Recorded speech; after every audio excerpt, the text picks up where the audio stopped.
You can show the green light. Yeah. So my name is Thomas Kurz. I'm the Executive Director of the Sheriff's Association of Texas and a retired sheriff out in Nacogdoches County. My name is Ricky Jones. I'm the sheriff of Franklin County Sheriff's Office in Mount Vernon, and I'm the current president of the Texas Sheriff's Association. My name is John Wayne Valdez, and I'm the sheriff of Rusk County. Our county seat is Henderson, Texas. My name's Kelly Cole. I'm the current sheriff of Wood County. County seat is Quitman, Texas.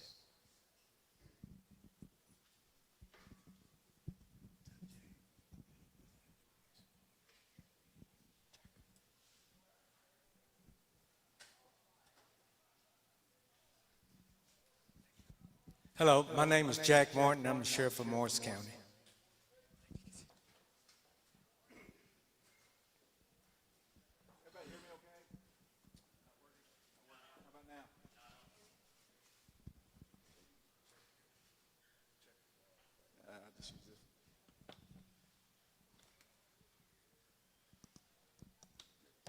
How about now? Okay, there's some more seats in here. Anybody wants to sit down?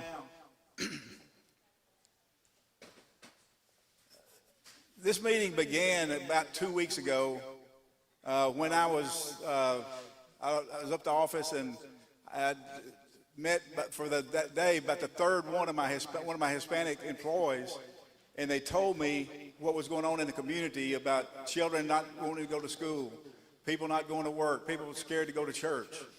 And we want to do away with some of the rumors that are going around. And as God would have it, Sheriff Jones and I just returned from Washington, D.C. yesterday afternoon after being there for a week. And we had the opportunity to meet with Tom Holman and two other members of the ICE in Washington, D.C. that are office there. And they told us about other rumors going out through the country, and I just want to dispel some of the rumors and let you know some of the things that we're required to do, some of the things that have to be done, and the reason they have to be done that way.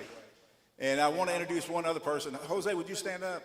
Another immigration attorney here from Tyler and Longview. So any other attorneys here, immigration, that need to introduce?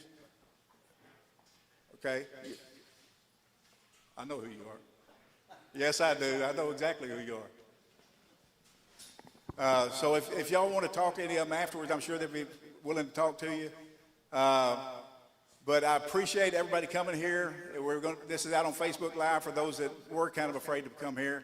And there's no question that you can't ask us that we will not either answer immediately or get you an answer for.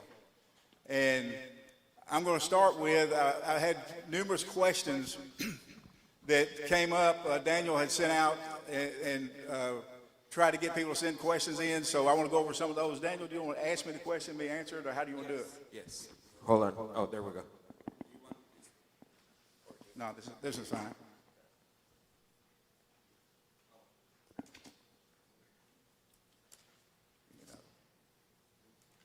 So, como dijo el sheriff, este panel está hecho para aclarar algunas de las dudas y de los mitos que se han hecho a través de la parte inmigratoria por las nuevas leyes que han salido, por los medios de comunicación y la parte polémica que han hecho. Estamos aquí para aclarar algunas de las posturas sobre efectos de inmigración en el condado de Smith. Y voy a empezar a preguntarle al sheriff las preguntas y vamos a ir contestando las preguntas que tuvieron oportunidad de mandar antes en Facebook. Sheriff, can you explain the scope of local law enforcement? Sheriff police versus federal law enforcement, ICE, federal law enforcement?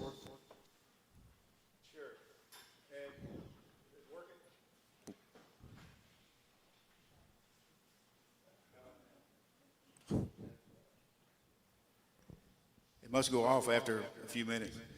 But these are questions that were sent in earlier within the last few days. I actually answered on my way back on the flight yesterday. And And I'm open for discussion on any one of them to help explain further about what they're about. But the Sheriff's Office in the state of Texas is a constitutional office and receives its authority from the Texas Constitution. Generally, a Commissioner's Court is responsible for the funding of the Sheriff's Office.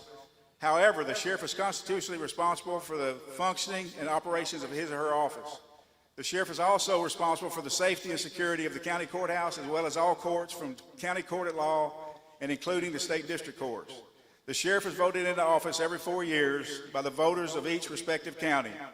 The Sheriff in the state of Texas, in most cases, is also responsible for a county jail. A police department is responsible for enforcing the law in a municipality, which is generally made up of a city council, mayor, and sometimes a city manager. Most of the federal law enforcement entities fall under the jurisdiction of the United States Department of Justice. Some of the DOJ law enforcement entities are the Homeland Security, Border Patrol, Bureau of Alcohol, Tobacco, Firearms, and Explosives, United States Marshals Service, Federal Bureau of Prisons, Drug Enforcement Administration, Federal Bureau of Investigation. These entities are responsible to the United States Department of Justice. So, if you'll go ahead and read that. Sheriff, ¿nos podría explicar cómo funciona la ley local de enforzamiento de leyes versus la ley federal, ICE y su postura en law enforcement? La oficina del sheriff en el estado de Texas es una oficina constitucional y recibe su autoridad por parte de la Constitución del estado de Texas. Generalmente, la Corte de Comisionados del Condado es responsable de fondear o de los fondos de la oficina del sheriff. Sin embargo, el sheriff es constitucionalmente responsable por la operación y seguridad de su oficina, así como la seguridad y el bienestar de los juzgados del condado, así como las cortes de distrito del estado y las cortes del condado de Smith, perdón.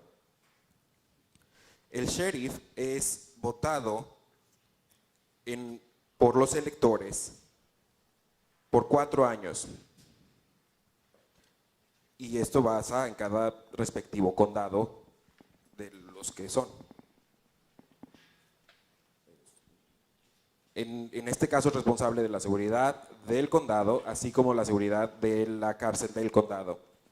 El Departamento de Policía es responsable de enforzar la ley y es una municipalidad que generalmente hablando está conformada por el alcalde, algunas veces el administrador de la ciudad y un consejo administrativo. Muchas veces las leyes federales caen en la jurisdicción de del Departamento de Justicia de los Estados Unidos de América. Algunas personas de la administración encargadas de la seguridad, de la patrulla fronteriza, del Buró Federal de Cárceles o Prisiones, la Administración de Drogas, el Buró Federal de Investigación. Estas son entidades que todas tienen que responder al Departamento de Justicia de los Estados Unidos. Thank you, Daniel. Do you want to go over each one and see if there's any questions one at a time as we go through them? Would that be best? Is there any questions on that part? Just what the job of a sheriff is, the police chief, and each individual law enforcement entity? ¿Hay alguna pregunta acerca del trabajo del sheriff y de lo que sus responsabilidades conllevan? Yes, sir. Yes, sir. So my understanding is you just went to Washington, D.C., correct? Yes, sir. You get your marching orders from Washington, D.C. that goes to Mr. Paxton, yes? And then you delegate because you're the sheriff, you're the president of all the sheriff departments in Texas, is that correct? No, sir, that's not correct. That is not correct. Okay, enlighten me. I'm the immediate past president. Say that again? I'm the immediate past president. Immediate past president. So, and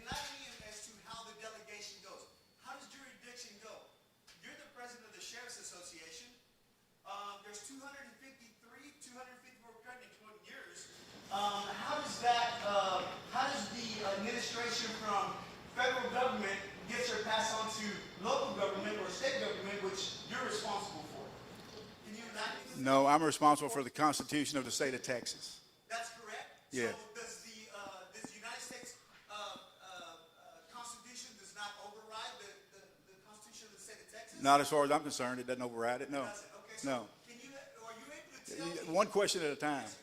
I'm not going to sit here and take the whole day answering your questions. If you want to get together, instead of wasting these people's time, I will get to you after this is over with and talk till the dogs come home or the cows come home, however you want to put it, and answer every one of your questions, but we're not going to waste everybody's time with you asking question after question after question. Where are you going? I mean, if That's two questions, sir. I just need clarity. As all my people need clarity. All the Hispanics here, all the brown people, all the black people need clarity. Because you know what? This is the deal. When we go out and we go shop, we're not illegals. We're not criminals. When we don't have the driver's license, if we don't have insurance, then we become Hey, criminals. Guantanamo sir. Bay was just opened yesterday. That wasn't made for anybody. That was made for us. And we feel threatened by that. We're scared. Our children are scared. Our families are scared. that's exactly That's what exactly I'm here for. what- That's exactly what I'm here for, is to try to get that, keep you from being scared and try to explain to you, if you will, if you just wait and listen to the program, and I promise you, after it's over with, if you want to talk some more, I'll be here and talk till you get ready to quit. My people need to understand, not just me, sir. They're not just your people. I'm asking the They're not just your people, they're our people too. You're responsible for our Yeah. welfare. Every citizen I'm talking. Okay, can I? Every citizen in Smith County is my citizen. I ran for the sheriff's office for Smith County, not for the Hispanics, not for the Cubans, not for anybody else, for everybody. And there are those here that are here and have been here longer than I have. So we'll talk later, and if you can't refrain from interrupting, I'll talk to you outside. But if you'll sit there and just go along with the flow and let me answer all these questions, I'll be happy to answer them. Can I recommend something? The sheriff has voiced with me several times over years, not just because of the fear. And there is real fear, and I'm so glad to see so many people here. But if I could recommend, let sheriff and the other sheriffs share where they come, because it's very confusing between federal government and state government and how they mesh together. And I know sheriffs, all the sheriffs were hopefully here to kind of explain how that all fits together and how it works in their counties, mainly to reduce fear. So that's, I'm going to step down a little Yes, bit. and that is exactly the purpose of this panel today. Ese es exactamente el propósito de este panel el día de hoy, que el Sheriff Smith quiso poner para darle certeza a la gente que nuestras oficinas locales están aquí para protegernos a todos los ciudadanos. And as I said before, you had the opportunity to submit your questions ahead of time, and you submitted the form.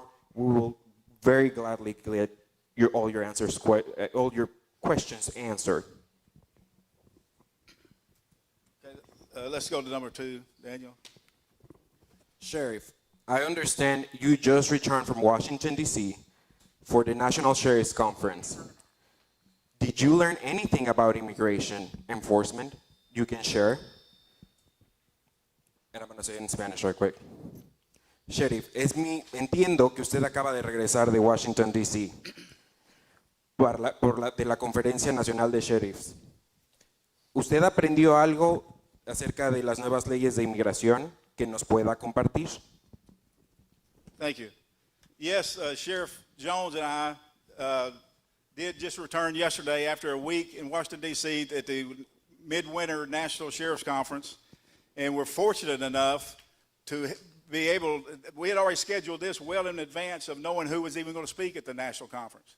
But as luck would have it, Tom Holman was one of the speakers, as well as 2 other higher-up immigration personnel from D.C. And they were able to dispel some of the things that we've been hearing and give us some idea of where they were headed, because we have to know what they're doing in order to determine what we're going to do. We're going to keep everything constitutional, number one. So Franklin County Sheriff Ricky Jones to my right here, and I did just return yesterday from a week in Washington, D.C. at the Midwinter National Sheriff's Conference. During the conference, we did have an opportunity to meet with Board of Czar Tom Homan, as well as management-level personnel from his office. During that conversation, Mr. Homan assured us that ICE has begun and will continue to seek out approximately 600,000 illegal aliens from over 100 foreign countries, not just Mexico, over 100 foreign countries, who failed to report back after having received a personal recognizance bond upon detention in the United States, many in violation of local, state, or federal law. In addition, they are attempting to locate somewhere in the neighborhood of 300,000 children who were released and whose whereabouts are unknown. We were assured ICE would not, at this time, be going to churches, hospitals, or schools searching for individuals for deportation who have not either been accused of committing a serious crime or who are not presently harboring an individual who has been accused of committing a serious crime. Así es, el sheriff del condado de Franklin, Ricky Jones, y yo acabamos de regresar el día de ayer de haber pasado una semana en Washington, D.C., en la conferencia de invierno, en la conferencia nacional de invierno de la oficina de los sheriffs. Durante esta conferencia tuvimos la oportunidad de conocer al zar fronterizo Tom Homan, así como al personal que maneja todas las oficinas del zar. Durante esa convención, el señor Homan nos aseguró que las oficinas de ICE han empezado a buscar a 600,000 inmigrantes ilegales de más de 100 países extranjeros que han fallado en reportarse después de haber recibido una notificación de detención en los Estados Unidos.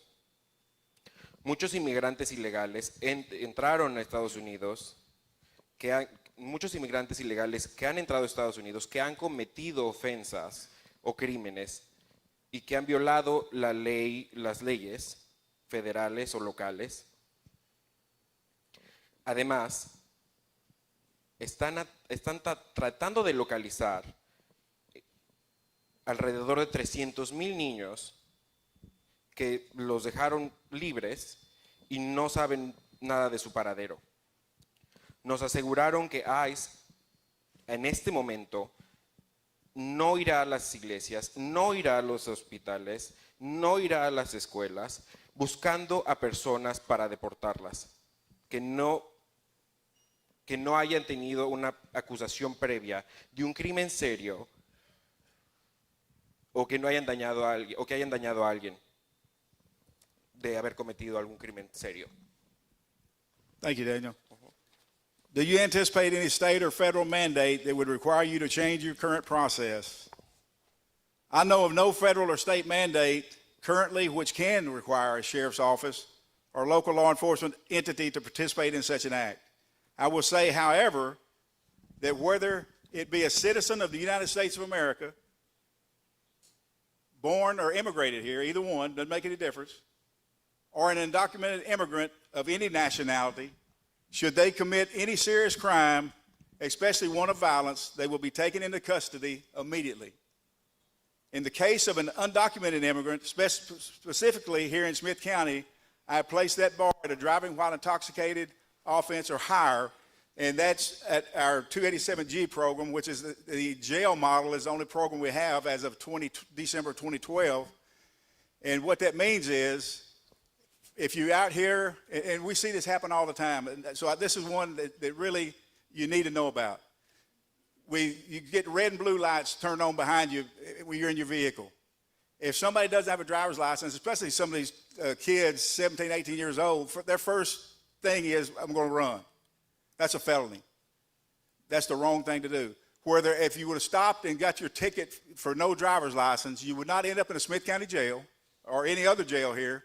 You would get a citation, and it's not at the Class B misdemeanor or higher unless you do run, so you have no trouble.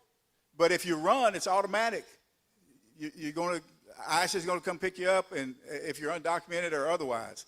So that's the kind of things I want to get you to understand and get your children to understand, where they know they're not scared to go to work, they're not scared to go to school, go to church, and things of that nature.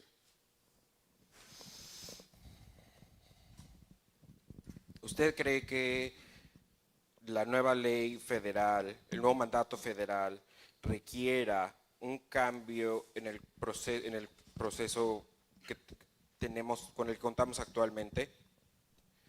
A lo que el sheriff contestó, no sé de ninguna ley federal o local que esté actualmente, que requiera actualmente que la oficina del sheriff o una oficina local participe en dicho acto.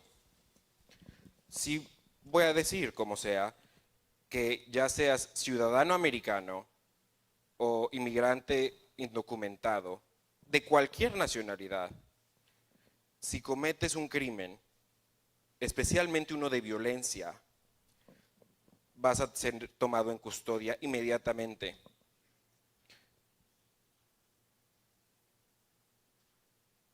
Y a lo que él también dijo, que si vas manejando y te paran y tienes un ticket de tráfico, no te detienes y no hablas con el oficial, ahí es cuando empiezan los problemas. Porque puede ser algo que podrías haber parado y tener un ticket, un citation de falla de presentar documentación, y ahí es donde escalas la barra y entonces ya es una persecución cuando estás corriendo de nuestros oficiales. Thank you. The next question was, does Governor Abbott's executive order from Friday, January 29th, directing state agencies to assist federal immigration to investigate, arrest, detain, and deport illegal immigrants in Texas include counties and sheriff's offices? The answer is no. This order pertains specifically to state employees. However, Mr. Holman informed us that the 287G task force model will be in effect in the very near future for state and local law enforcement to participate. Before I go any further, I just explain to you what that model is. In December of 2012, they had the task force model where sheriff's office deputies, other state agencies could be cross-designated and deputized, if you will, by the federal government to participate in the ICE task force model. They also had an ICE detention model, which came back in effect after 2012, after I took office in January 2013, and we were one of the first 14 to join that model. And in joining that model, as I told you earlier, I'm the one that set the bar what we're going to do here in Smith County, DWI or above. Everybody gets stopped for a traffic ticket. Everybody gets stopped for anything less than a Class B misdemeanor, has nothing to worry about. Unless you run.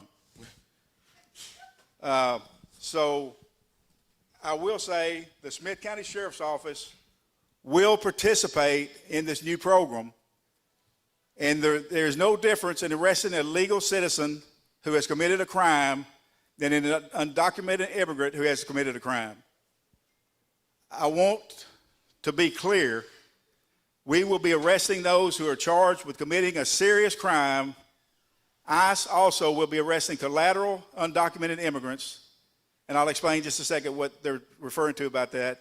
My personal advice is not to associate with known criminal law violators, and should you have housemates, relatives, or friends living with you, consider separating from them or ask them to surrender themselves to law enforcement. And the reason being is this is the new thing that the immigration has come up with in arresting or taking all these into custody throughout the nation that they started here a few weeks ago.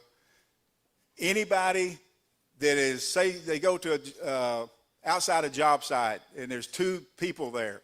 One is the one they're looking for with a warrant. And this other person lives with them or associates with them. They're going to check their status, and they're going to determine if their status is they're not a citizen. They're referring them as collateral, and they will be taken into custody by ICE. And don't shoot the messenger. I'm just telling you what was told by Mr. Holman. Okay, Daniel. Oh.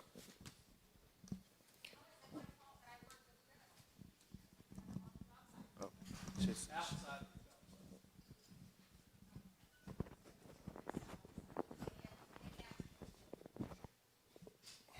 Ok, la pregunta... Certified is 280, how certified is Smith County with 287G? How what? How certified are you? What do you mean, how certified? You either certified or you're not. No, because there's a memorandum of agreement that you have to sign with ICE. Yes. Right? And Yeah. I need to know, how certified are you if it was in 2013 that you agreed that with I don't know, whoever the czar was at that time, maybe Kamala? Is that who it was? Nevertheless, how does this pertain to it now? There's a memorandum of agreement that you have to sign with ICE. Your sheriff. One question. Just ask a question. You're not up here to speak. Ask a question. No, I'm asking the question. The question is, Ask it. how in compliance are we?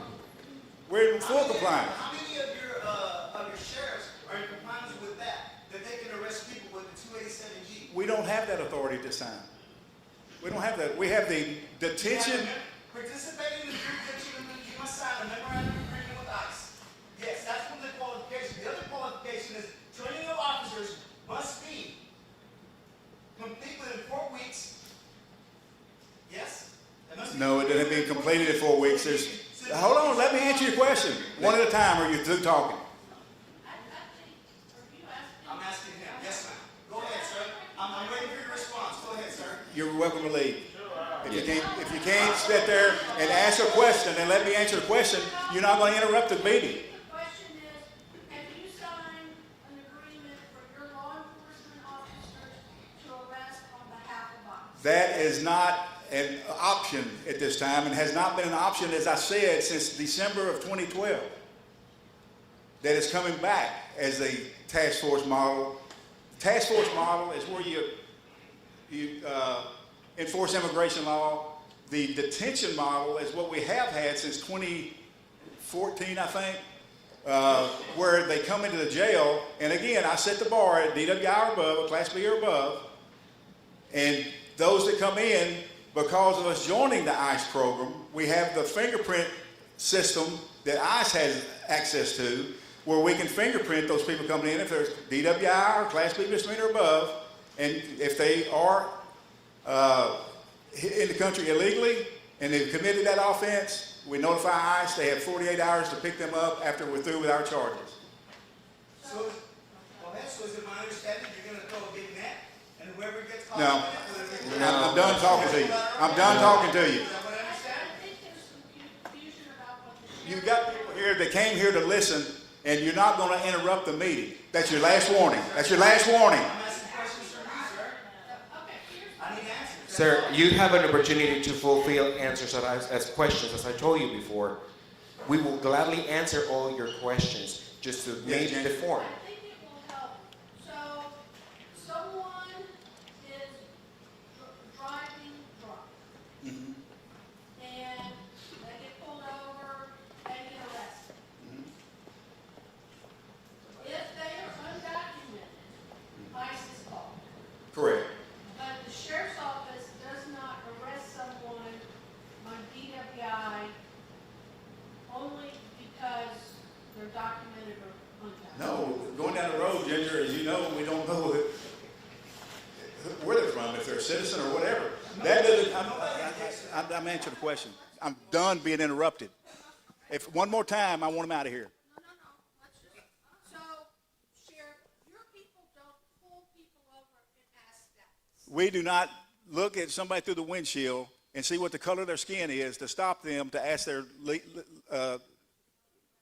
La oficina del sheriff no perfila a la gente por su color that de is piel, done no por once, su apariencia. Ginger, that is done, as you know, once a Class B or above. If they're arrested, for instance, and I can't dictate what Tyler PD does. Say Tyler PD in Stanners, which they arrest on site for no driver's license. They can do that. We don't do that. We write a citation. They can arrest on site. They bring them into our jail. They do not fit in the ICE process we have because it's not a Class B misdemeanor or above, a DWI or above. So they pay a fine, they make bond, and they get out and go to court. So, I think it helps, people think jail, ICE is automatic control. Can you No. explain just the types of crimes when, under the sheriff's office, different sheriffs call ICE or don't Jose, let me make sure I'm answering. Uh-huh.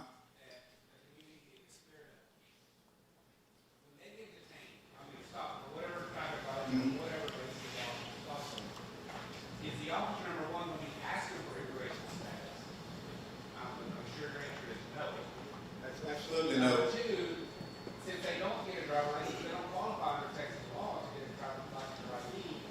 If they don't have that, or they're going to be arrested just for not having an ID or driver's license, is that the policy of the sheriff or the other counties that are here? Or are y'all allowing your deputies or people to arrest somebody just for no driver's license? That's one of the That they can, but our policy in the sheriff's office is anybody with no driver's license gets a citation and is asked to come back to justice and peace court, city court, whatever court, whichever.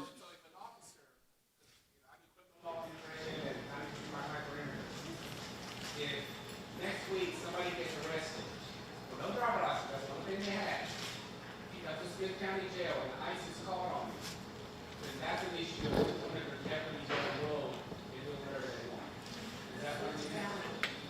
That, well, if they did arrest them, Jose, for no driver's license, they still, once they get to the facility, to the jails, they're not going to go through the immigration process. And that's what you're telling them. But if Yes. that happens, Oh, they won't go through, I assure you it won't happen. and you're going to have a talk with that deputy saying you should be arresting those Where's individuals. Chief Finger on that? You want to answer that question, Chief? We might even talk to your Azusa County who KLTD interviews that was officer. When somebody got arrested, when he got stopped and he didn't have a driver's license, All I can speak on is Smith County. Yeah, All I can we're speak talking about Smith County. This is a Smith County panel, which we have guests. travel everywhere. Well, And go that's around- what he said. I would go around Angelina County then.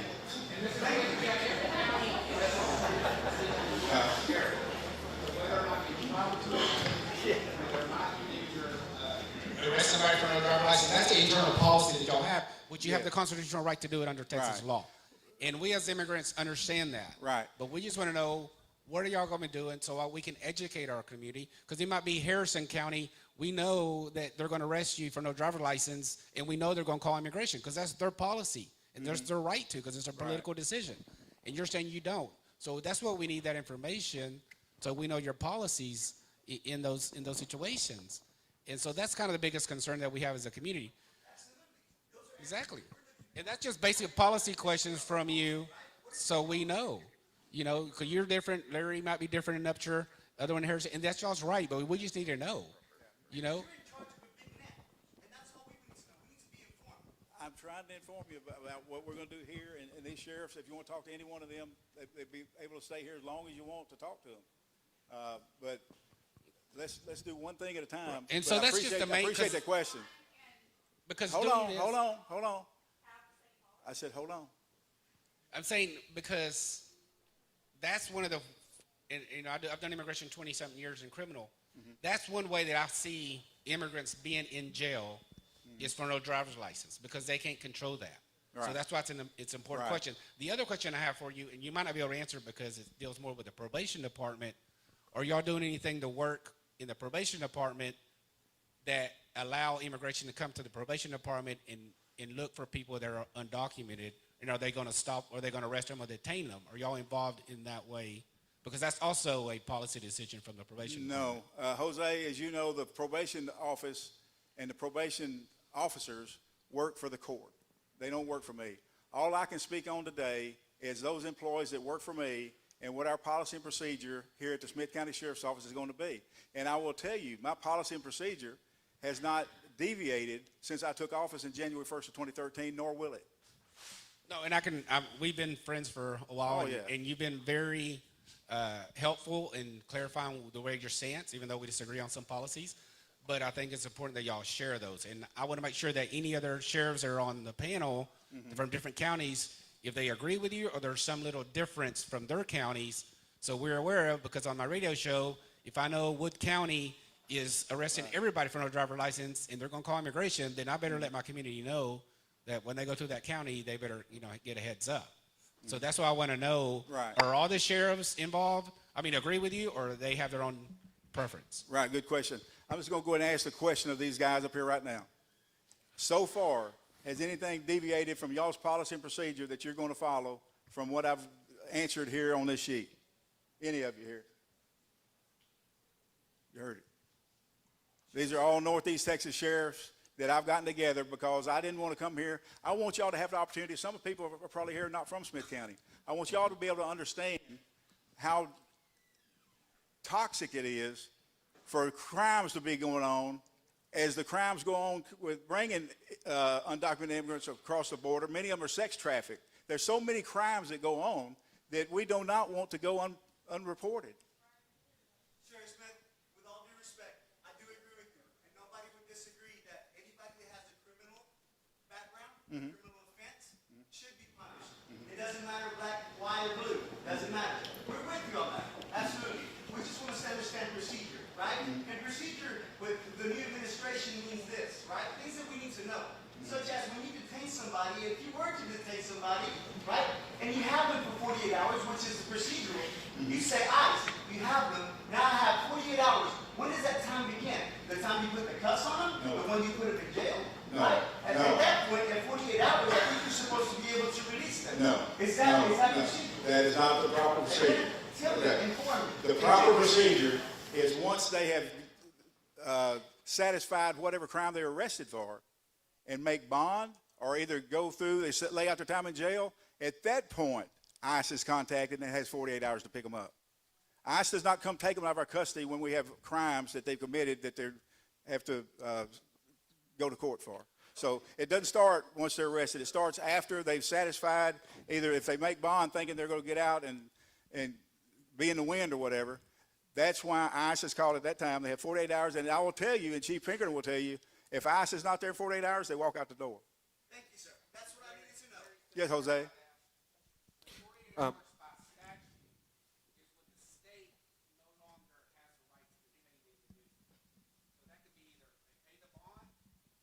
Pay the bond, the 48 hours does not start. Correct. Okay? But once they pay the bond, it starts at 48 hours. Now, we get that holidays are included. Okay? Or they're done with their crime, like they plead guilty and pay their time.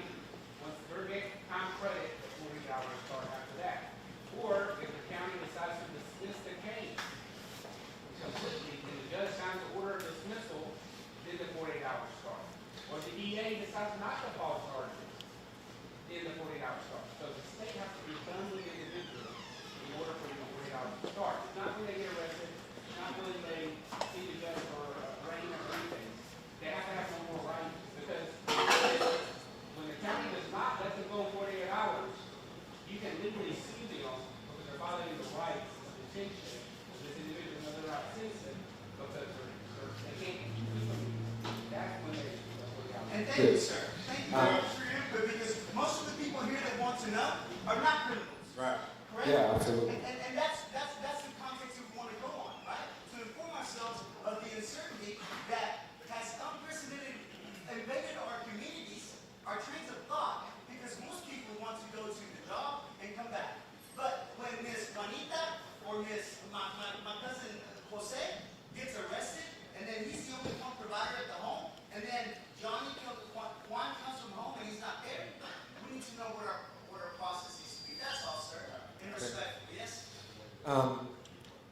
Vamos a cambiar un poco la parte de traducción porque las preguntas están siendo muy elaboradas y vamos a tomar mucho tiempo traduciéndolos y lo hacemos así. Entonces nos vamos a enfocar en hacerlo en inglés.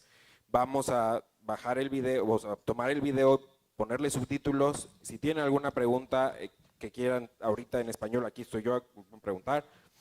Y también las respuestas que ustedes pusieron, las preguntas que ustedes hicieron ya sea online o en la mesa al entrar, vamos a contestar todas las preguntas que hicieron y las vamos a poner en Facebook y en las redes sociales.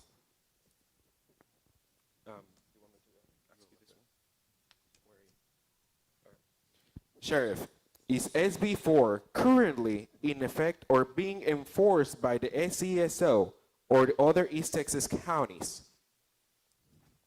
No. And the reason being is Senate Bill 4, the only way you can prove Senate Bill 4 is if they're taken into custody at or near the border or border checkpoint. You have to prove that they came across the border illegally, and if we come across somebody here in Smith County, we don't know where they've been, we don't know when they got here. We don't know if they came across the border, or if we don't know if they came across the border prior to Senate Bill 4 going into effect. So that's unprovable for us. So it has to be at or near the border or border checkpoint for Senate Bill 4 to be in effect. Oh, wait a minute, ma'am, you had a question?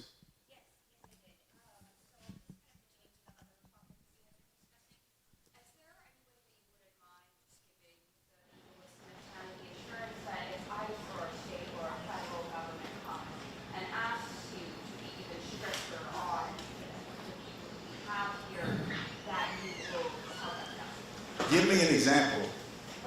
I mean, because I'm not going to be any stricter than the law allows. I'm going to enforce the law, whether it be a state law, a law that we're in partnership through deputation with the federal government, whether it be ICE or wherever. I'm going to follow the law. And I might go ahead and say, a lot of laws that I might disagree somewhat with, but I'm going to follow the law, whether I agree with it or not. That's the law. I didn't make the law. I don't have to like the law, but I'm going to enforce the law to its fullest extent.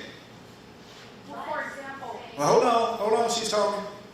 let's say if ICE and the state government come together and say that any person that you arrest, if they're not a citizen, you would like them to automatically be deported.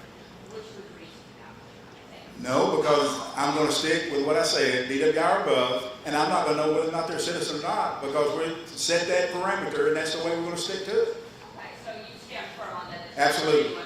Absolutely. It's worked for us well. From the time we got into the 287G program, I'm going to stick with it. And there's plenty of people out here that need to be arrested that have committed violent crimes. I can think of some within a mile and a half of us right now that need to be arrested and deported, that have committed and helped cover up a homicide.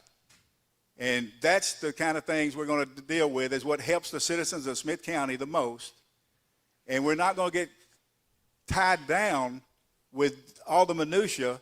That's why I set parameters. And I set parameters also because I want to have a dialogue with not just the Hispanic community, but all different communities. There's over 160 nationalities that have come across that border. It's not just Hispanics. I hate to tell you, it's not just Hispanics. We deal with all of them. There's a lady back here, Jose. Let me go to her first.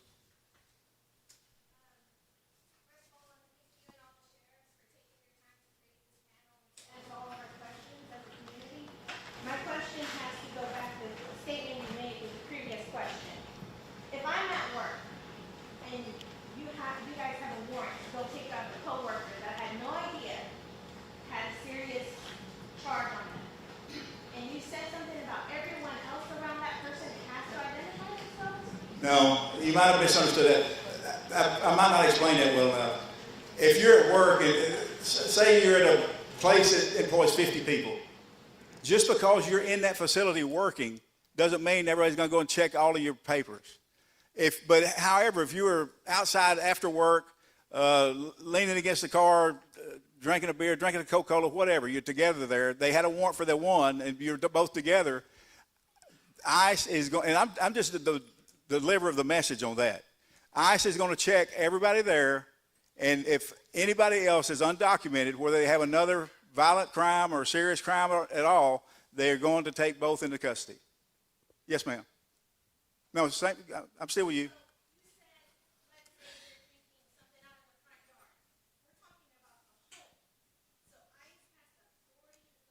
We were talking about a job site a minute ago, and we went to home now. Mm-hmm.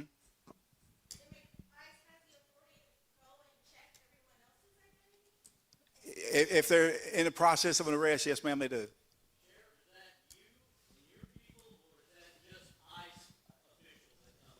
ICE.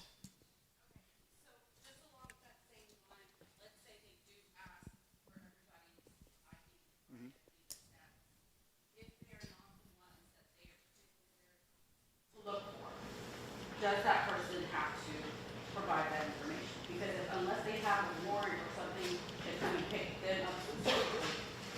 I think Ginger or Jose need to answer that That's a question. good question, Ginger. That's a legal question. They're not gonna have the right, I mean, they have, so you have a federal law, ICE has, if they go to search warrant for a website or a home or a park or whatever it is, they'll search for that individual.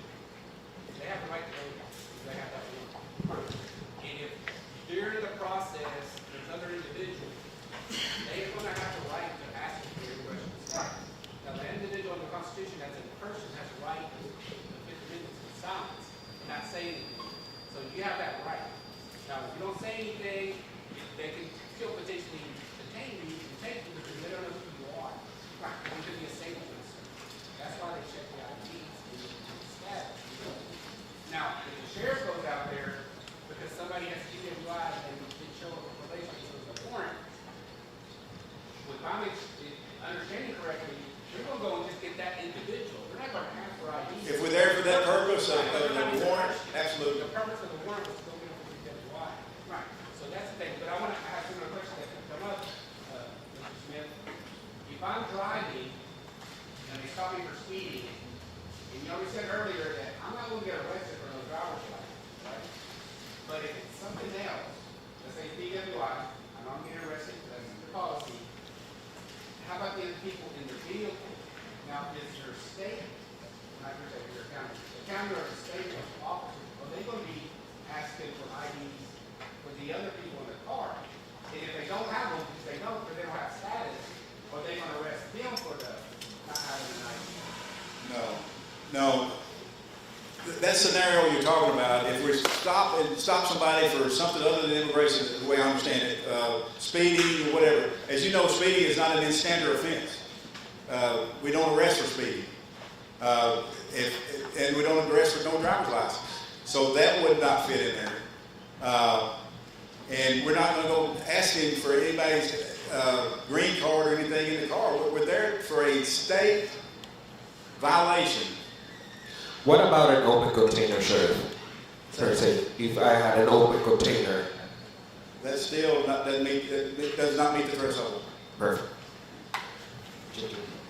One thing I want to point out is everybody in this room has certain constitutional rights. In my experience, many of my clients, many of which are Hispanic, don't know how to use them. I know Jose last week has done a Know Your Rights, Make a Family Plan. I'm doing 1 or 2 a week.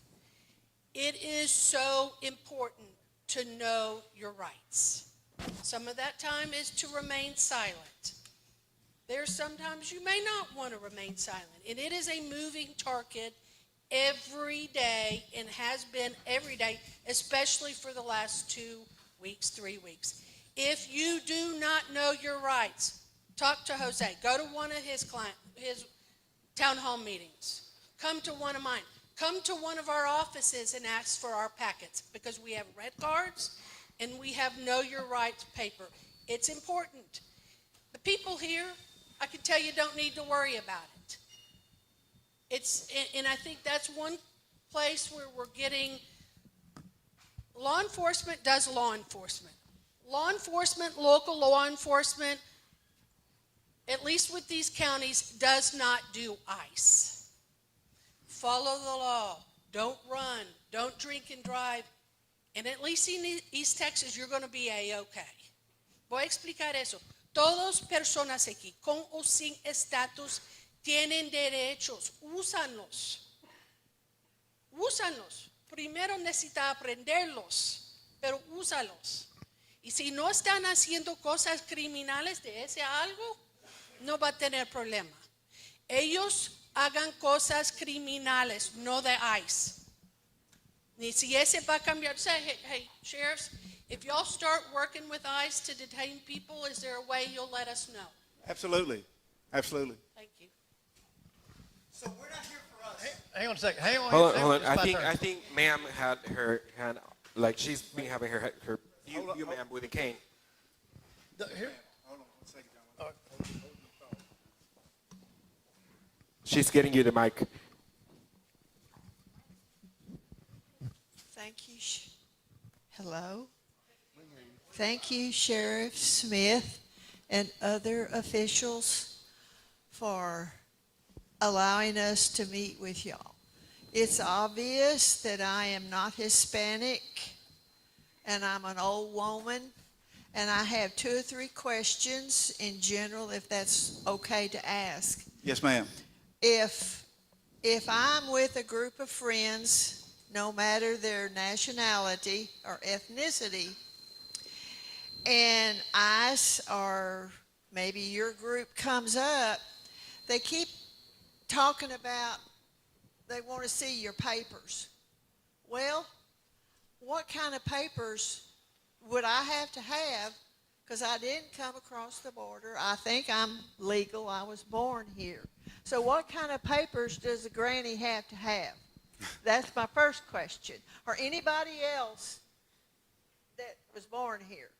Number 2, that lady, where'd she go? They keep talking about these packets of information and knowing your constitutional rights. It's been a long time since I was in civics. Is that information free? And I think the county, the city of Tyler, they need to be more proactive in telling us, not just immigrants or ethnic people, of where can we get that information. Make it easy for us, because not everybody in America has access to the internet. Some of them don't even have TV, and it's more pronounced in the rural areas of America. And then number 3, are y'all authorized to make these arrests, or do y'all have to call in ICE to handle that part of the process? Thank y'all very much for listening to me. Yes, ma'am. Hold that mic just for a second, because I might have to ask you a question. You can go ahead and sit down. I'm going to answer it backwards because I can remember the last one more than I can the first 2. We don't call ICE for anything on an investigation we're doing out in the street. The only time I've ever called ICE for that I can remember is we had a double homicide on Highway 110 North early one morning, and we had 2 people that had no identification. They were both deceased, and we needed to know who they were. So I called ICE. They come and fingerprint them and identify them. Obviously, we're not going to deport them. They're deceased. But they, as a tool that we use through ICE to be able to do our job. But as far as what paperwork do you need to travel around, you don't have to have any paperwork. There's nothing that requires you to.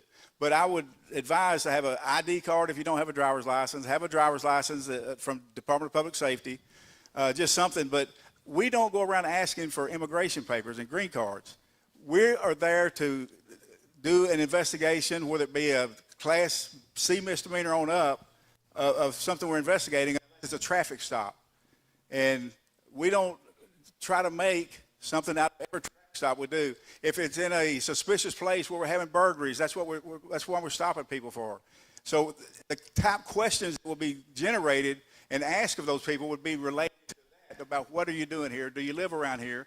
And questions like that. Everything, there's very little of our job, my deputy's job from patrol, CID, and the jail that has to do with immigration. But the immigration part that we're a member of and that we're going to enforce, we're going to do it 100%, just like we do everything else. Does that answer most of your questions? And Sheriff, let me add something to that. I'm sorry. I had the opportunity to speak with Ginger a few days ago, and she mentioned that there's suggested documents that people might want to carry on an envelope at all times, correct? Right, that goes in to know your rights. And if anyone in this office wants one of the red cards, stop on the front desk, ask for them, they're free, and they're supposed to be eligible. If you don't have one and you're undocumented, or maybe even if you're Hispanic, you may want to have one on you. It helps you be able to voice your rights. Those red cards have a lot of information for you to know what you can expect or what to do in case of. Sheriff, can you clarify this for me? Oh. Yeah. Sheriff Smith, can you clarify this for me? These So is women it, back so, here had their hands on Yeah. okay. Yes. Yes, ma'am. Yeah, can you get her, someone get her a mic? Is that working?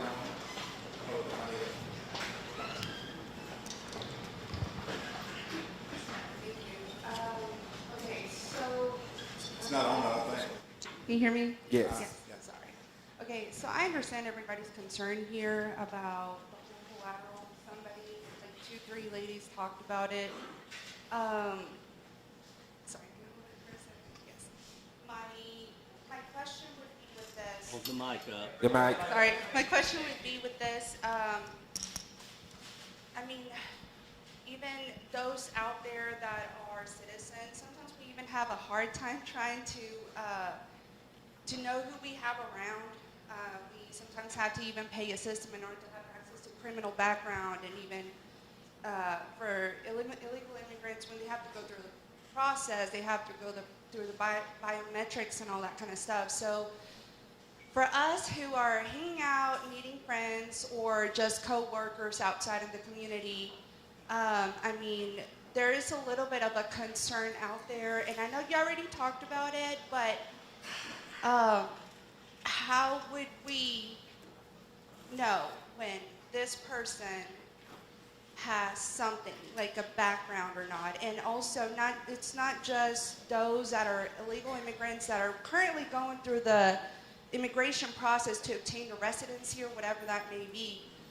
You also have those that are currently resident. They have a more of a delicate situation than those who are citizens, because citizens have more rights than the residents. So how could we feel a little bit more secure about that? Okay, I think I understand your question. About, you're talking about if you were there with someone who was being arrested by ICE or whomever? No, yeah, because you mentioned that if there's a warrant and somebody has to go and make an arrest at, let's say, the house or just outside the community. So, sorry, I went blank for a second, but yeah, pretty much. The question, let me clarify that again. How could we make sure that the person right next to me, if they're coming to arrest them, I mean, I'd be concerned not knowing if they have a criminal background, and here I am hanging out with them. Right. This would be my advice. And I'm going to take the nationality, the here undocumented out of it. I'm just saying anybody that gets stopped by one of our deputies that's doing an investigation subsequent to a call they're dispatched to or whatever. We're not going to go there asking things about your citizenship and all that. We're there to investigate a crime or potential crime or someone calling in on that group of people because they're concerned about it. We're not there to check their status. We're not there to check anything except for what that call was meant for. And if there's some reason to make an arrest, I'm talking for the Smith County Sheriff's Office now, it's going to be a state arrest or whatever, or unless they are in the NCIC, TCIC, National Crime Information Center, Texas Crime Information Center, with a warrant, we're going to arrest them. If they're not, if we're investigating a crime, we want to know who's there with them at the time. That doesn't mean they're going to jail. Now, what I was talking about ICE, from what I understand from Mr. Holman, is more so if you're cohabitating, living with, or you have a brother or sister or someone that you know has a warrant out for them. That's where they're talking about on the other arrest. Thank you for answering. Yeah, because I see a lot of concern out there in the community not really knowing. First off, you just mentioned the level of offense in order for them to arrest them. So that's something that's going to help a lot of the people out there feel a lot more comfortable about. So I really appreciate it. Thank you. Ma'am with the red bandana. Green bandana. Hi, y'all. My name is Emily. So my question, I'm pretty aware of how the criminal system works here in East Texas, or Smith County to be specific, but mine is more on like, how are we, what internal policies, procedures, and Mr. Pinkerton, feel free to jump in, are y'all having in place for, one, your police officers, sheriffs to know what Know Your Rights cards mean if someone is not able to practice that and learn that? And then two, to avoid profiling in general by your staff. So, yeah. If we don't do it, they don't need to know what it means. We don't profile. We don't profile for anything. We don't profile for stopping somebody here on the interstate doing interdiction. We don't profile for that. We don't profile for anybody we arrest for anything. What we do most of all if somebody's out in a high crime area after dark, and we've been having a lot of night burglaries, and you're parked on the side of the road, ganged up with a bunch of people, does not make any difference whatsoever what your skin color is. We're going to stop and investigate that, but not from a immigration perspective. I mean, yeah, I understand that's like the overall message here, but I'm just making sure how we're really complying with that with your staff or the police department as well, the officers. I think the way can't she's- speak for the police department. I can only speak for the sheriff's Yeah, office. I mean, he's here, so. And you can ask any one of these deputies in here if they know what our marching orders are for any specific thing you have to ask, they can answer you. And we don't just willy-nilly put people out on the street. They go through a strenuous process by which their training is done, and we don't tolerate less than perfection. Yeah, thank you. There's somebody else. Somebody over here. Yes, sir.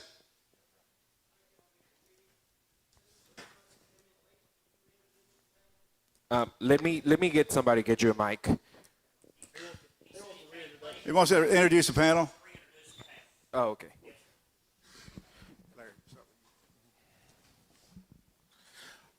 I'm Sheriff Larry Webb from Upshur County. Sheriff Lewis Tatum, Hopkins County. Thomas Kurz, Executive Director of the Sheriff's Association of Texas. Ricky Jones, Franklin County. John Wayne Valdez, Rush County Sheriff. Kelly Cole, Wood County. And all of that is also on social media.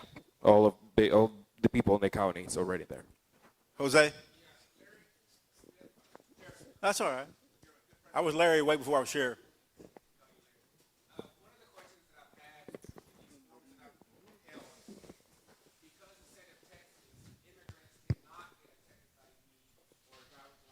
Because it's a political decision by our legislatures, which other states, New Mexico, California, Colorado, other states allow individuals to get driver's license and IDs. So my question is, because of that law, there's Texans, immigrants here in Texas, that go to those states and get a driver's license and bring them back in case they do get stopped. So my question is, if one of your individuals, your deputies, or you stop somebody and they don't have a Texas driver's license, but they have a New Mexico or California driver's license, what will your deputy do? Is there a procedure, process? And if you're going to arrest them just because they don't have a Texas driver's license? No, again, we're not going to arrest for no driver's license or that sort of thing. That's going to make us think of other things if they have one from California or whatever. That's going to, our field interview questions are going to go towards that. What did you do in California? Well, I just went there to get a driver's license and I came back to Texas. You know, but are we going to write a ticket for it or whatever? They'll get a ticket for no driver's license because they don't have a legitimate driver's license because they never lived there, but they won't be arrested. Because that's a question I get is, you know, attorney, if I get put over, should I show any ID at all, or should I show my matricular or passport or my New Mexico driver's license? Which one should I show? And my advice had been show something because the officers need to know who you are. Mm-hmm. That's the first thing. So it's better show something than not anything. So right, that's why I want to absolutely. make sure that you're not going to some legal document. Right, you're not going to do something because they don't have, because it's a New Mexico, California driver's license. You're not going to arrest them just because they presented an out-of-state driver's license. Right. And if, for instance, if you got an expired driver's license, by all means, go ahead and show it. That will show us you have some identification. And the reason we want identification, legitimate identification from DPS or from some legitimate place rather than something you printed up on a computer, is we need to identify people. You would not guess how many Jose Salazars are in the Smith County jail system, in the record system, that's not any of them's name. We need to be, but when we put their fingerprints in, and if they're still in jail, they're going to get another charge because we're going to run it through the system. It's going to show that's not that person. And so just be honest and tell the truth is the best thing to do. And if you're not DWI or Class B across the board or above, you have nothing to worry about. Yeah. One second. I'll get what you say. Yes, ma'am. Yes. Thank you so much. My name is Shonda Marsh. I'm a lifelong resident of East Texas. One, I want to thank every panelist that's up here today. That does take a lot of courage to come out and have this hard-hitting conversation. So I do applaud you there, because this is a very tough conversation.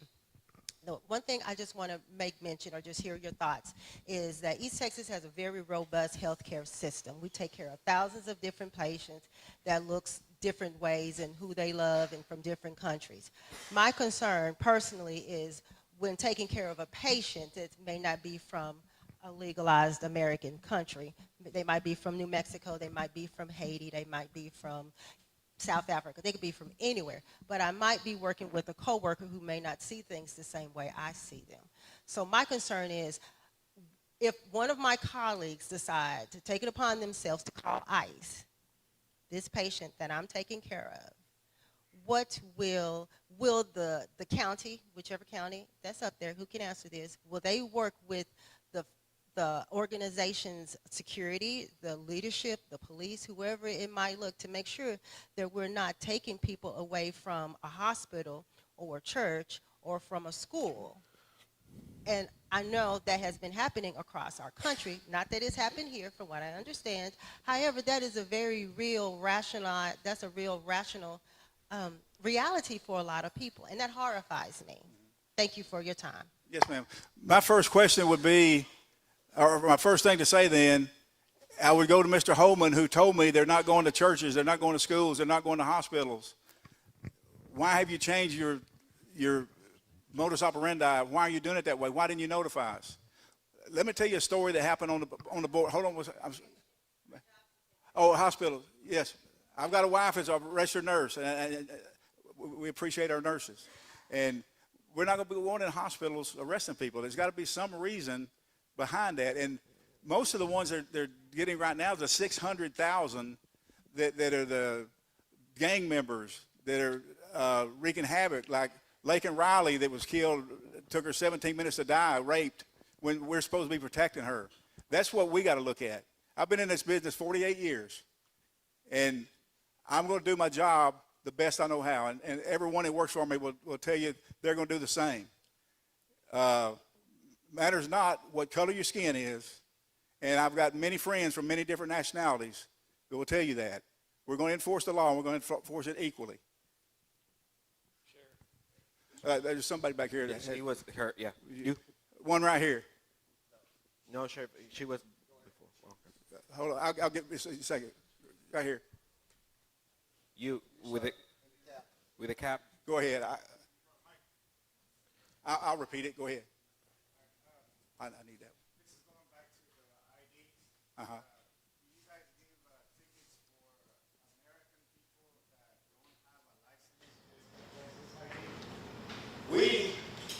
a license. I'll put it to you this way. If you ask me specifically, when I came into office, there were probably, and Chief Pinkerton, correct me if I'm wrong, or any of y'all that were here before me, before 2013, they didn't even hardly write tickets.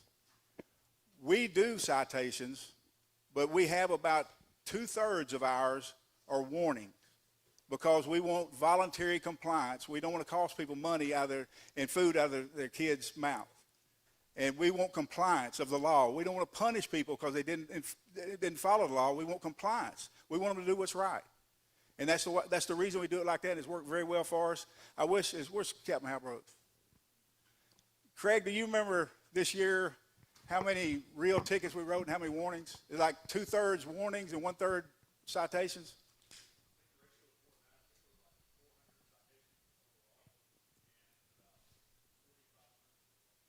Okay, 4,500 to 400. Did I answer the question? The reason I asked that question is because, I own an insurance company, and that's what you need, right? License, right? The Mexican passport. Right. Right. And I have customers that probably get 3 tickets in a year for not having Texas license. Mm-hmm. Sometimes it's more. Right. So I understand you got to make your money for the county to operate, right? That's not the way. That's not. No. Ours is for voluntary compliance and not to make money. Believe it or not, we don't make money from putting people in jail. That's number one. We spend money keeping people incarcerated. We don't make money warrants. I think the county, I don't get anything. The county gets the tax or something. It goes to the state. We want voluntary compliance is all we want. We've got more things to be concerned about because we're short-staffed anyway, and we want to take care of the major crimes and what's hurting these citizens of the United States and especially of Smith County.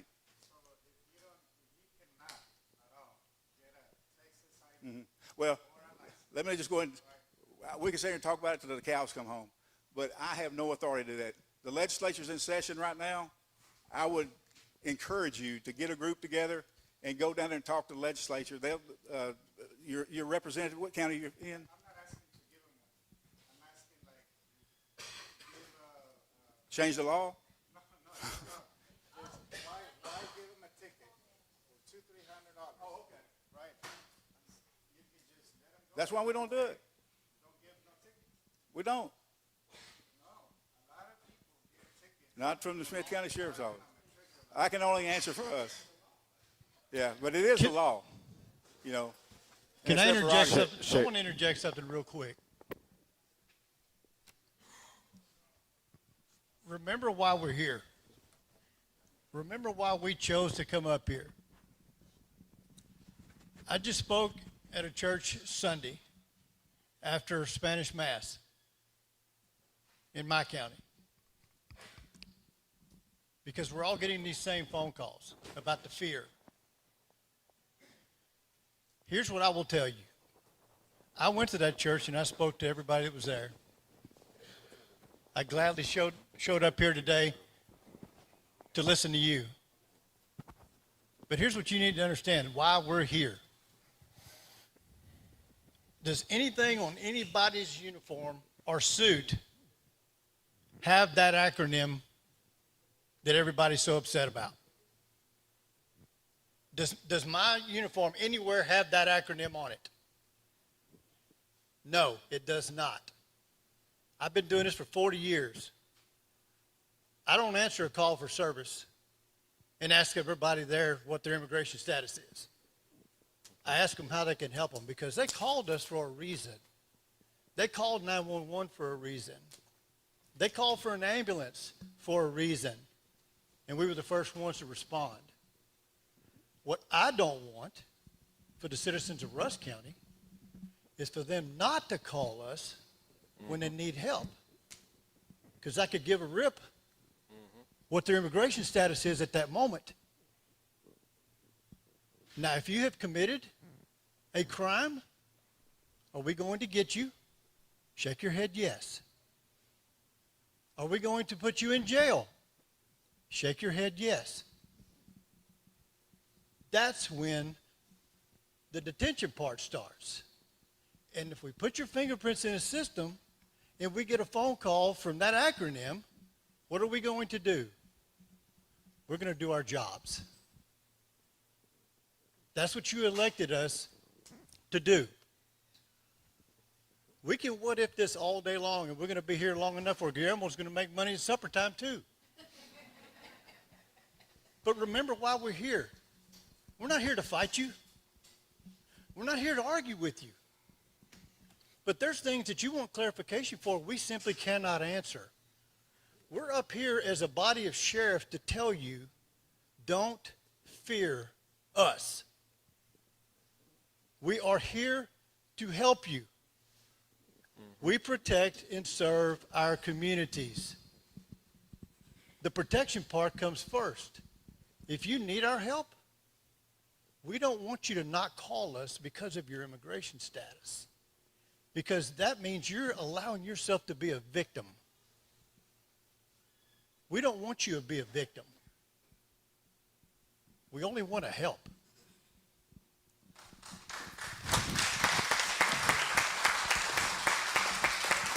There. Go ahead. So how quickly do people get released from jail after completing the requirements to be released for the crime they committed, since or ICE will be called after they have completed whatever they need to do for their crime? How quickly will they be released from the jail, since ICE will be called? That has a lot of variables. or they're arrested for homicide, or they're arrested for burglary, or arrested for misdemeanor theft, shoplifting, all of those, they're going to be released to ICE, or ICE is going to be contacted after they make bond and are free to walk out. They're not going to walk out. ICE is going to be contacted. They have 48 hours to pick them up. Or if their case is over with, they laid out their time in jail, the last day ICE will be contacted. They have 48 hours to pick them up. So that's the process. So they'll remain in the jail for 48 hours, or they'll be released from the jail? They'll be released from the jail only if within 48 hours ICE does not pick them up. Okay, so they'll stay in the jail 48 hours, and then they'll be released if ICE does not. Or they'll issue a detainer, right. If ICE doesn't issue a detainer. Yes, ma'am, in the maroon.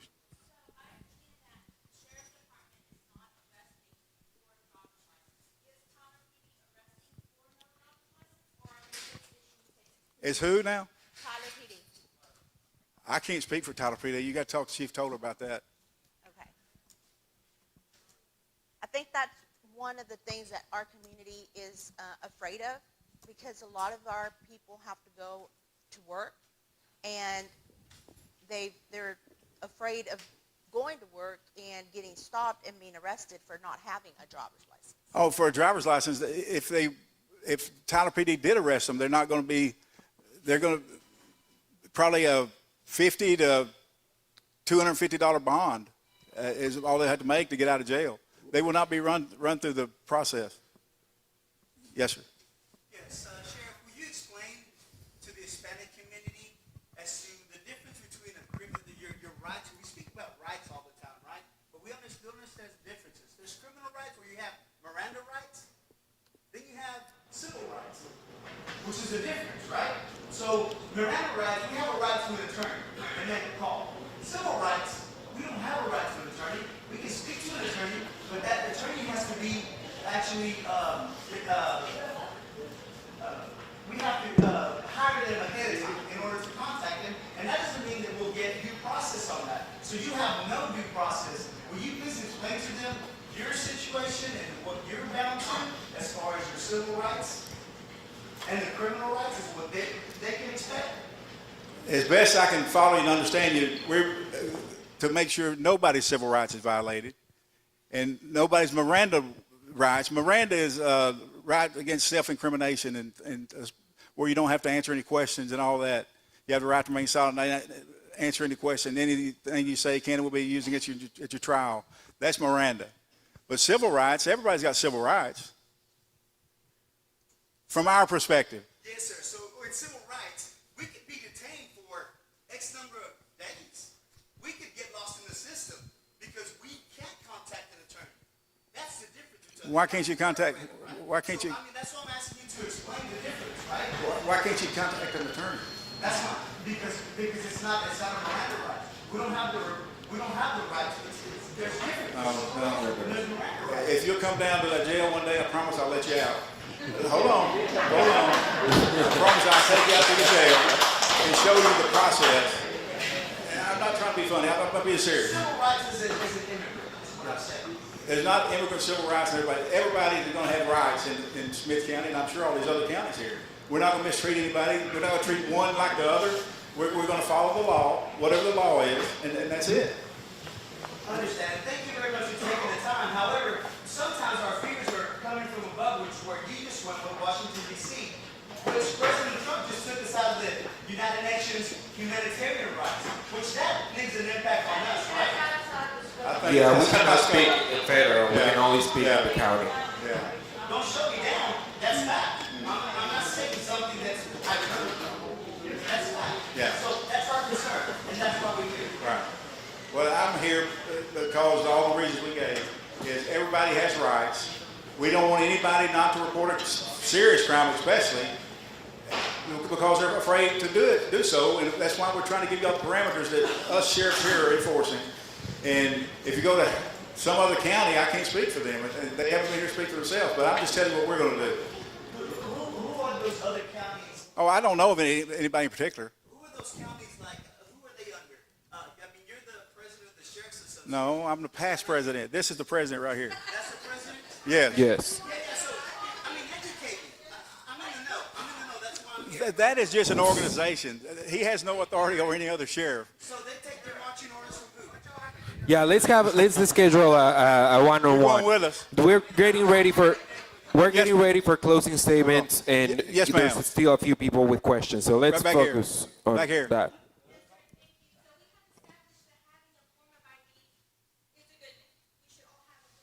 But let's also be realistic. It can be a pain to get an ID at our local office. So you don't have one document that supports who you are, you can't get it. And this issue affects a lot of our homeless population and also families who have gone through a disaster. For example, their home burns up, they don't have those supporting documents to show who they are, to get their driver's license or their ID. What way? But technically, they become essentially undocumented. They don't have a way to prove who they are, if they're citizens or not. So how do you guys go about that, finding if that person, that homeless person or that certain family or whoever has, or saying they are who they are, if there is no supporting document?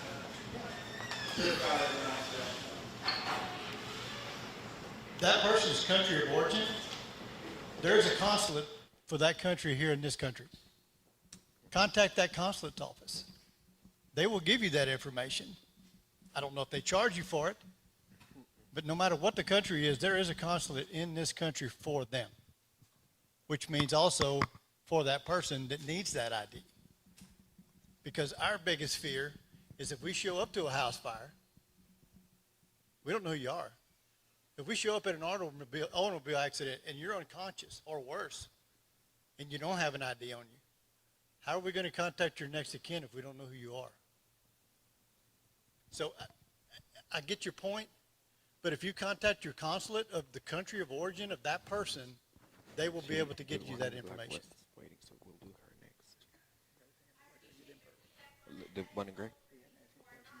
Okay.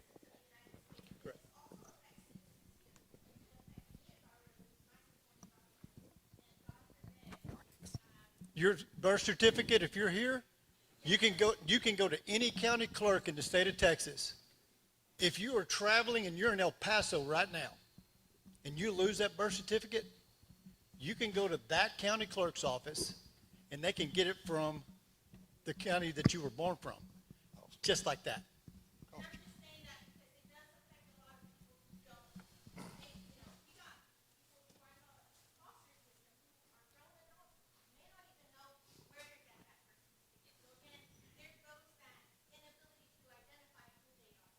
Correct. We have time for 2 more questions, and I was asked to gentleman in the beige, and then you're next.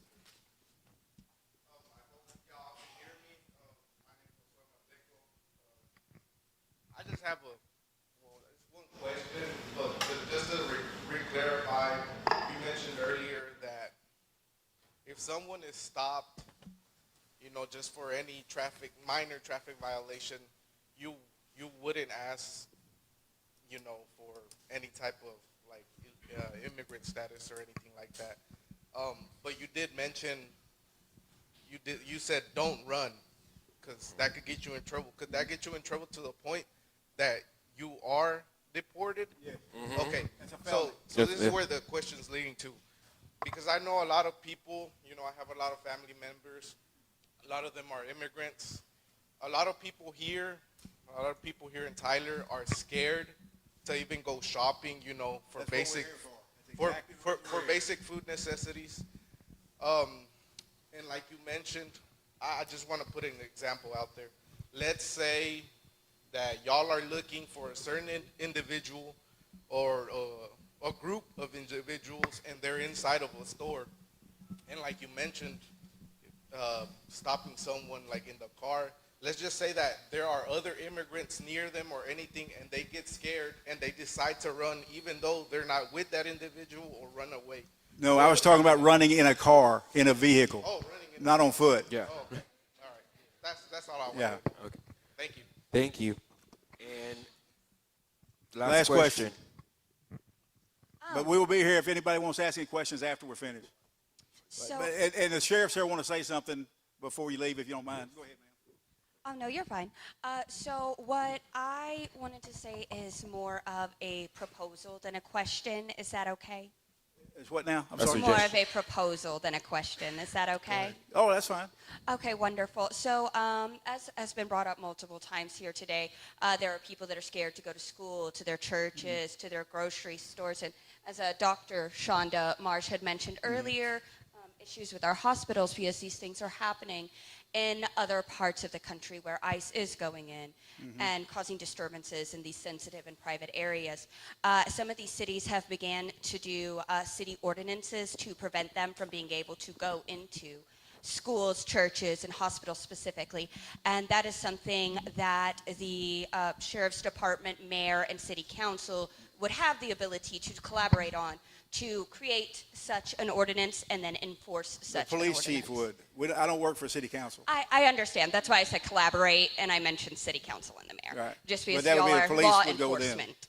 Yes. Okay, So it would be a collaborative effort, if that. okay. Yeah, but I don't get what your question is.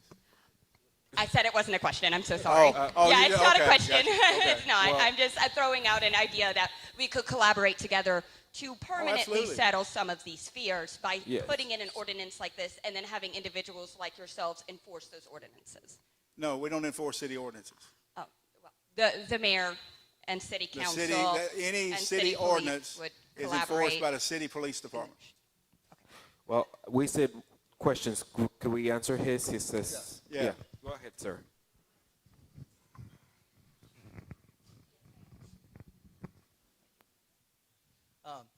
My daughter's an educator, teacher, 20 years with TISD. She's in Lindale now.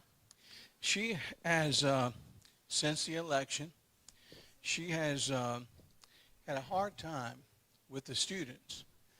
There is a lot of bullying going on, a lot of name calling. Unfortunately, most of it's caused by white people. And that's me.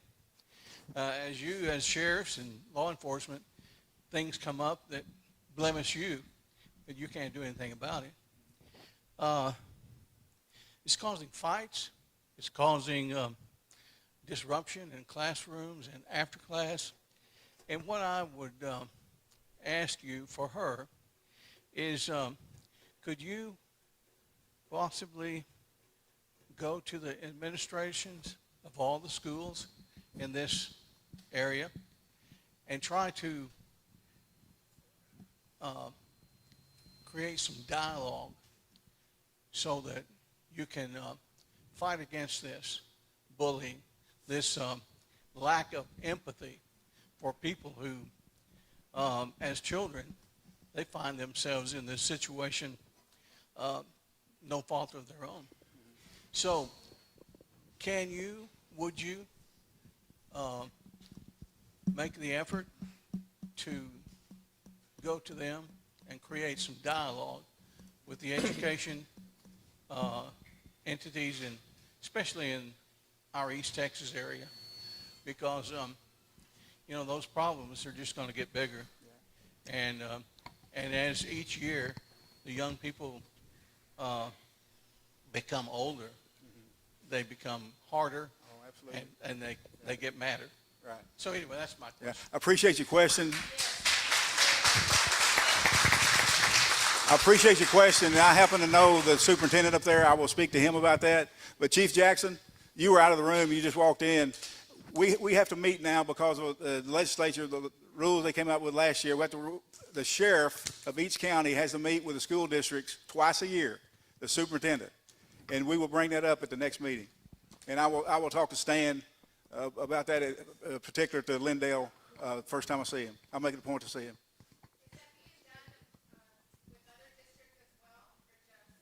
I'm open to any district in Smith County. I'm not going to start doing Sheriff Jones and all them. Oh, come on.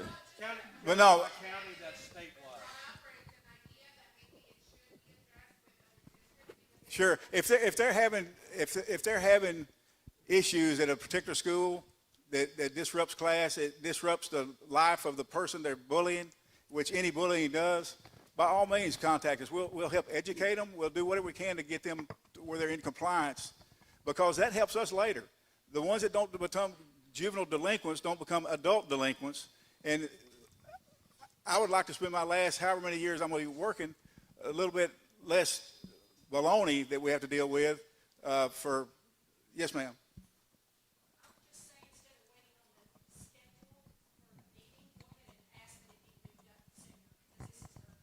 Ours has to be set because the superintendents, believe it or not, they have tight schedules and it's months in advance. Chief, you know when our next one is? In March. But I'll contact anybody that's out in the unincorporated part of Smith County, which would be Chapel Hill and Summer Tyler, just anywhere in Smith County. Contact me and we have a dialogue with each superintendent. And if you're having trouble like that, let us know as soon as you can and we'll talk to them and the school resource officers. Most of them have their own police department, so we coordinate with them and we'll deal with it. Hey, John. Yes, sir.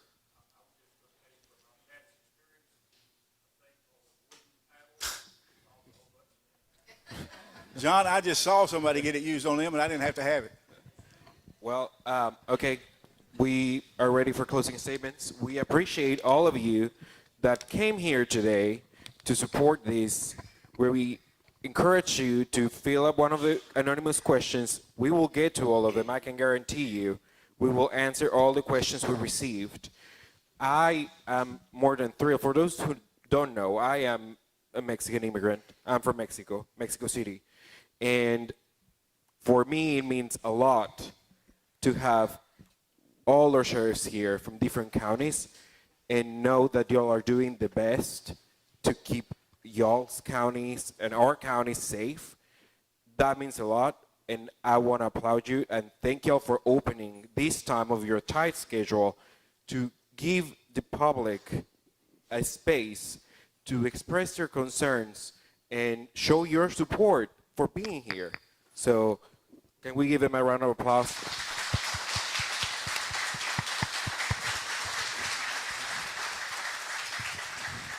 Another thing that I almost forgot to do is I want to thank Guillermo Garnica here for opening up his place for us to have this meeting.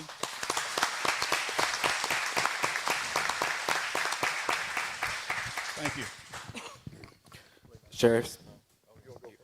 I'm Sheriff Larry Webb, Upshur County Sheriff. I think the general consensus that's been shown here today is that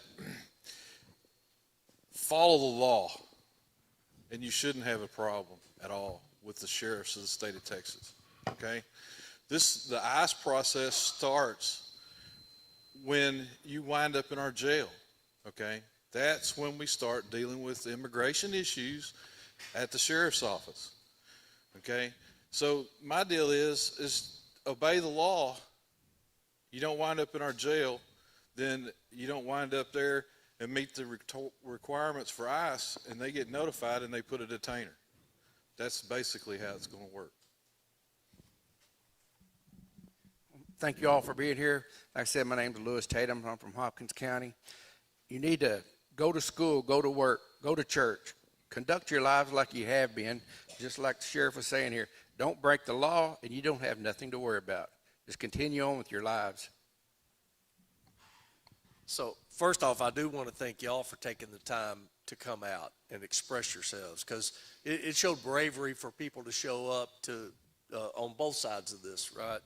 I want to speak a little broader because there were several questions posed about what's another county going to do, what's another city or jurisdiction going to do in terms of the law. And I want you to leave here with a clear understanding of a separation between what we're really talking about. We're not saying you get a free pass for breaking the law, right? Regardless, whether that's a Class C misdemeanor of no driver's license or whatever it is, somebody might cite you for that. But that's a clear, distinctive difference than saying, because of that, you will also be detained for immigration purposes. And so just understand, there's a level of crime you can commit that will most likely lead to detention and deportation. And then there's a level of crime that you can commit that you can pay your fines and resume your life and go on. And so just understand what Sheriff Smith spoke about with Mr. Holman in his comments. those warrants are targeted individuals that are known violent offenders. That's the people they are going after, and that's the people they're associating collateral damage with. So keep that in mind. Don't live in fear. Thank you. Again, I'm Ricky Jones with Franklin County, and Thomas hit on what a lot of the President Association. My concern, and Larry, kind of how we wound up here with Larry, he was going to do this on his own. And he had mentioned to me last week when I was at Robert Davis's office that he was doing this. I'm a small county. I'm the 9th smallest county in the state. I only have 10,000, a little over 10,000 in population. Now, if everybody in my county filled out a census, which they're afraid to do, a lot of them, they wouldn't even fill out a census, I'd probably be around 15,000. But people are, the Hispanic community or undocumented persons are even scared to do that. I wanted to come in and let everybody know in Franklin County, I thank the people that work in Franklin County, because if we didn't have them doing all the construction work and all this other jobs in the county, a lot of that work would not get done. So I appreciate everybody there that's coming here to work and make things better for themselves. And I didn't want them to be concerned about going to work.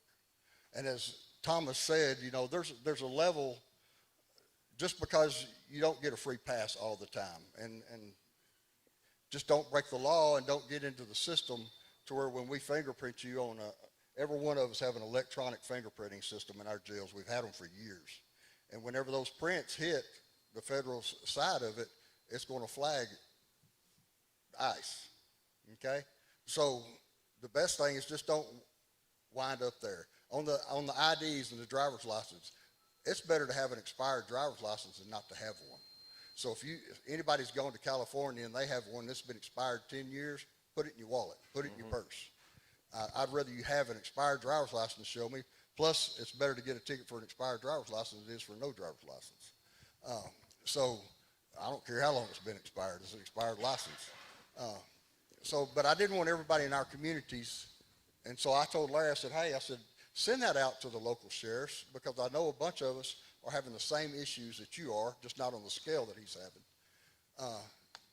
To open it up so we could all come up here, stand with him, and let the Hispanic community, or the undocumented community, as it doesn't have to be Hispanic, that it's okay, that we understand the only ones that we're worried about, and you know, I've heard people say that they don't know if this person's done this or done that.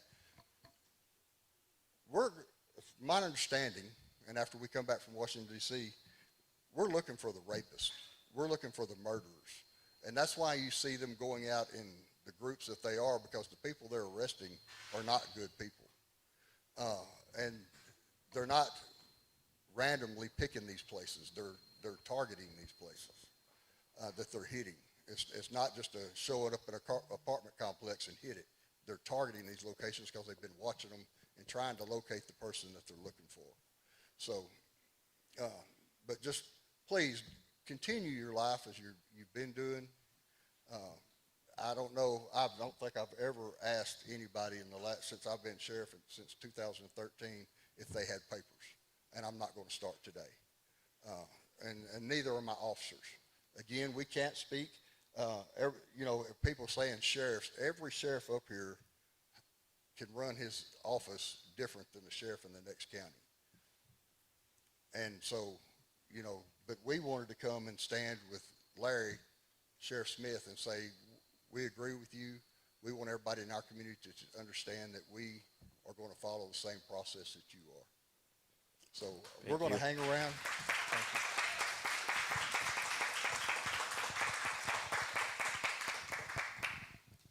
Yes, ma'am. Yes, ma'am. You got the floor. I'm not going to deny you.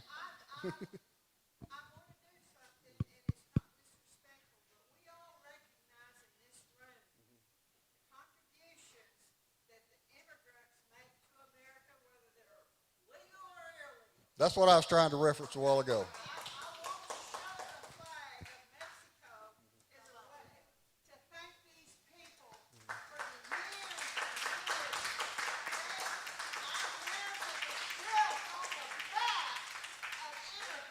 Okay. Listen, thank you. Okay. Here, Go ahead. the last thing I'm going to say on this is ask yourself the question, where's this fear coming from? So, I would argue social media, and I'll give you a prime example of it. We had a shooting in my county on Thursday night. While my deputies and the ambulance was going to that call, there was a lady doing a Facebook Live driving down the highway who was telling everybody in my community, don't go to Walmart because ICE is up there picking people up in Henderson, Texas. That was not happening. 2 days later, I got another Facebook post that was sent to me that said there was an ICE checkpoint in Overton, Texas. Who in here knows where Overton is? Okay, you know they're not there. You know they're not there. So my point is this. If you want a question like that answered, call us. Don't rely on social media. If that is your fact check, we got a lot more issues than this. Ask us. We're not going to send you down that wrong road. We're not going to trick you into showing up at our office just so we can detain you. We all have better things to do. More important things to do, which is to protect all of you. So if you're listening to social media, which is driving this hysteria, then you need to just shut all your social media down and just live your life the way you know you need to as a law-abiding citizen of this country, whether you're documented or not.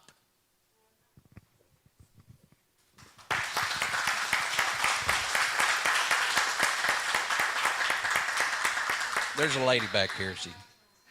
She's got some kind of question.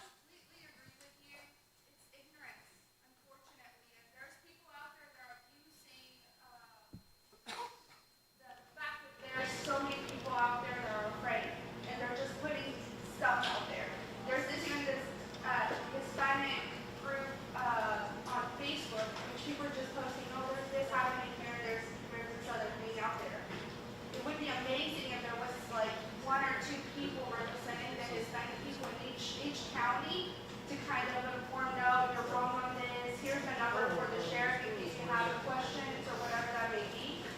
That would be amazing. I have 2 people in my county to do that very thing for me. In Smith County, those two. All right, well, I'm Sheriff Cole from Wood County. Not going to find much different from me than what you have everybody up here. I thank y'all for showing up. I thank each sheriff that's here for showing up, and each one has voiced their opinions. We're all here in support of Sheriff Smith. We're all looking at the same things here. I hear a lot of different things out there from school situations. Well, first of all, I think like they were trying to explain to you, we have 2 mandatory meetings a year with the school. If there's something else going on, we provide for that meeting as sheriffs, but we can't make those people at the schools show up. So maybe some should show up and talk to some of them about some of that.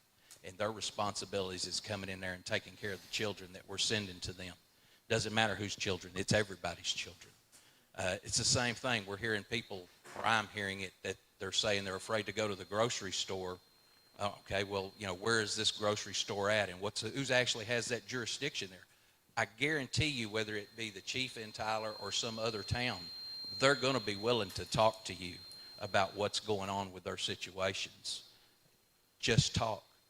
With everything that's been said here today, with all the different opinions, with all the different voicings of everything else, you've got every sheriff sitting up here. You have officers in this building. You've got deputies in this building. You have all these folks that have heard this, and I guarantee you they're going to go back and take a strong look at what they're doing and what everybody else is doing, because that's what it's supposed to be. We all have to work together. It's not a this one go do this one go do that. It's everybody working together. And I guarantee you, Sheriff Smith, if he thinks he needs to do this again, we're going to be right back up here with him, and we're going to do it again. If we need to get together for something else, then we're going to be right back with that. We're going to do that too. But everybody's got to work together, even through the heated little points of it. hey, the heated points are fine in my opinion. I like that kind of stuff. All right? Yeah, there you go. But we've got to communicate, guys. All of us do. It's all of us talking and all of us trying to work together. All right? Go back to your areas. Talk to those folks that are there, not just the people that are here in this room, but the people that are in those other areas as well. Because some of these questions are really not for the sheriffs. They're for some of the municipalities that you're in. And you got to have their answer, because we can't speak for them. We can't speak for them. We're going to speak for ourselves, and we're going to tell you what we're going to do and what we're going to do to try to help you in every instance that we can. And, thank y'all very much. And on that point, and your point over there in the back, you are here. You came here to get information, to see what's going on. So we applaud you for being here and getting accurate information and being informed. So you can spread the message like, hey, I went to the sheriff's panel and I learned this and this and this and this. That's the best fight back, if you want to call it, to the people who are spreading all these rumors and all this false information, is you taking action and say, hey, I attended, I had the opportunity to attend this event, and I got these answers. So we could keep the peace and the calm in the community, because we all deserve that. And there's a Tyler PD panel as well, so stay tuned for that. Thank you, everybody. Sheriff, anything else? We're good. Thank you.